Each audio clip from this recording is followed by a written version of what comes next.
गुरुर्ब्रह्मा गुरुर्विष्णु गुरुर्देवो महेश्वर गुरु साक्षात् परं ब्रह्म तस्मै श्री गुरुवे नमः।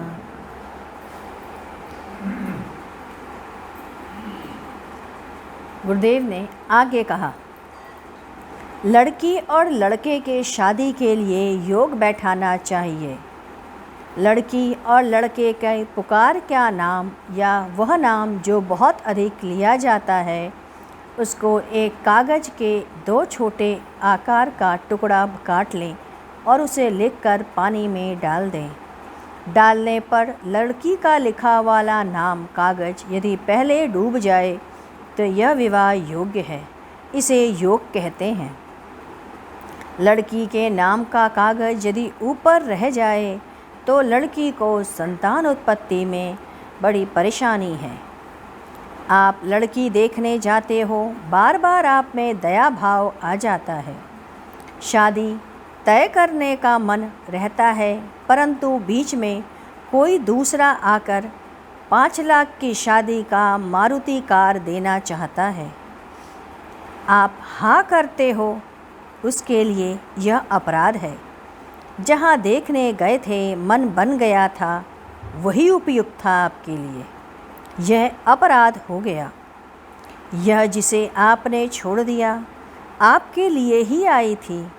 आपने दूसरे से विवाह कर लिया, अब इसका भोग आपको आगे होगा।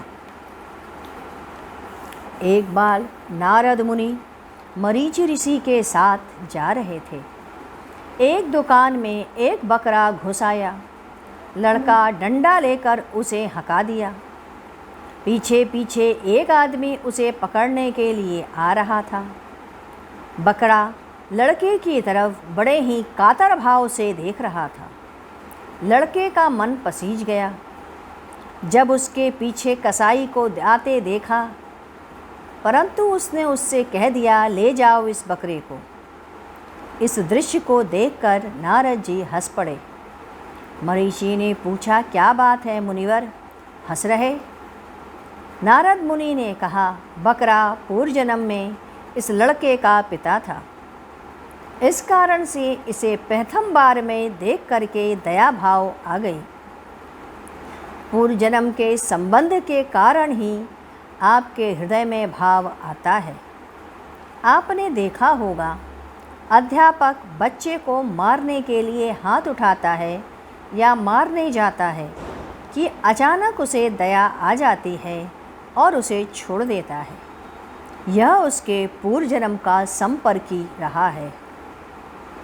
इसके बाद 26 मार्च सन 1994 प्रातःकाल के समय गुरुदेव यूं ही बात कर रहे थे।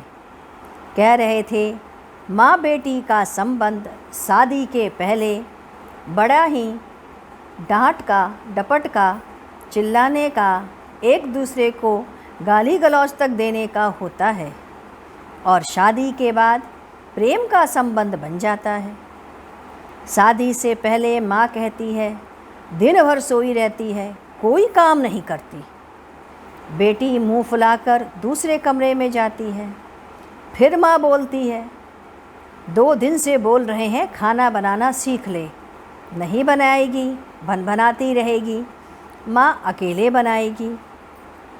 वही माँ जब बेटी की शादी कर देती है तब कहेगी, अरे बेटी बड़ी दुबली हो गई है, खाना ठीक से नहीं खाती क्या? थोड़ा घी डाल लिया कर, अधिक काम मत कर, घर में दाई लगा ले, इतना है तो पैसा, अरे कान के लिए बूंदा बनवा ले।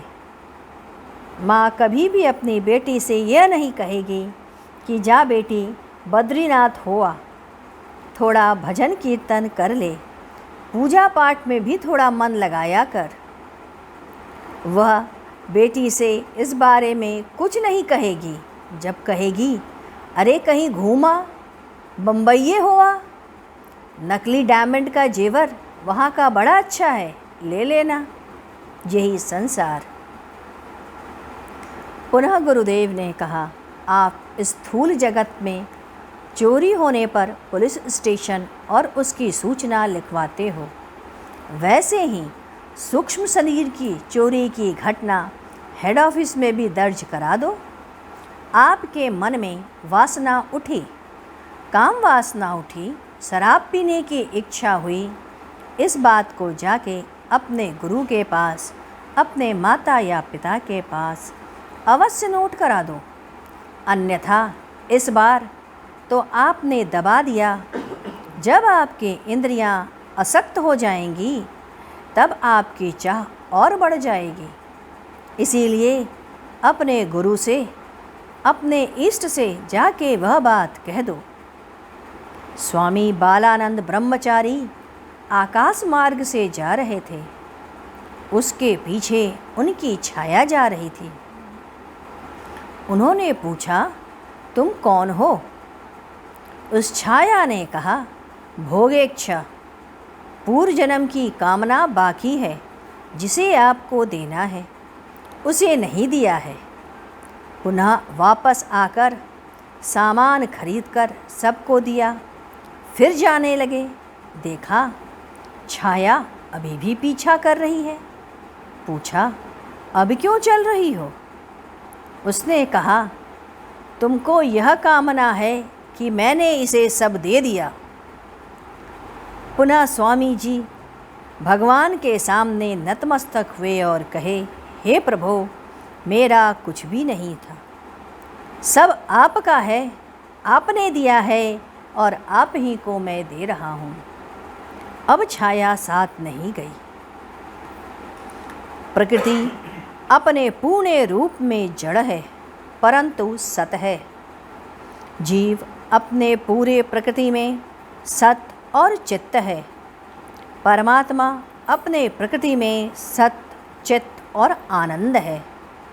जब आप प्रेम विभोर हो जाते हैं तो चित्त का पता नहीं रहता।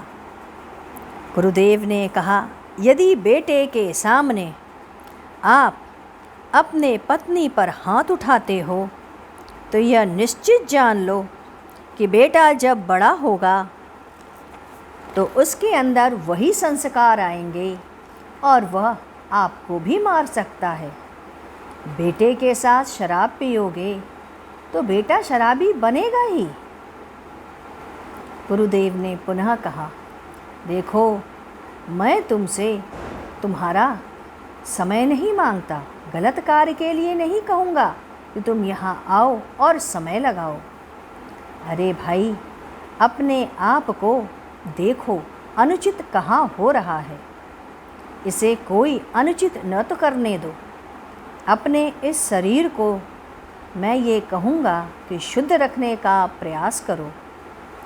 आप जो खाएं, जो सोएं, उठें, जो कार्य करें, परंतु नख से सिर तक आप अपने आप को हमें दे दो, अपने गुरु को दे दो। मैं तो बस यही चाहता हूँ। आपसे इससे अधिक और मैं कुछ मांगता ही नहीं और कुछ कहता ही नहीं। बस अपने आप को मुझे दे दो, तब ना मैं देखूं तुम्हें भगवान के रूप में। मैं साक्षात भगवान के रूप में बैठा हूँ और मैं जब देखता हूँ तो मेरे अंदर भेद नहीं रहता कि स्त्री के मन में क्या है या पुरुष के मन में क्या। कष्ट है तो सोचता हूँ कि कैसे मैं इनके कष्ट को दूर करूँ। यही कहा था मीरा ने भी, यदि मुझे कोई वेदना होती है तो हे प्रभु, तुम ही देखो, तुम ही सब कुछ हो, मेरे तो पति आप ही हो। आइए गुरु कीर्तन करें। ओम मंगलम ओंकार मंगलम, गुरु मंगलम गुरुपद मंगलम। ओम मंगलम ओंकार मंगलम, गुरु मंगलम गुरुदेव मंगलम। ओम मंगलम ओंकार मङ्गलं गुरुमङ्गलं गुरुदेव मङ्गलम् ॐ मङ्गलम् ओङ्कारमङ्गलं गुरुमङ्गलं गुरुदेव मङ्गलम् ॐ मङ्गलम् ओङ्कारमङ्गलं गुरुमङ्गलं गुरुदेव मङ्गलम् ॐ मङ्गलम् ओङ्कारमङ्गलं गुरुमङ्गलं गुरुदेव मङ्गलम् ॐ मङ्गलम् ओङ्कारमङ्गलं गुरुमङ्गलं गुरुदेव मङ्गलम् मङ्गलम् ओङ्कारमङ्गलं गुरुमङ्गलं गुरुदेव मङ्गलम् ॐ मङ्गलम् ओङ्कारमङ्गलं गुरुमङ्गलं गुरुदेव मङ्गलम् बोलिए सद्गुरुदेव महाराज की जय।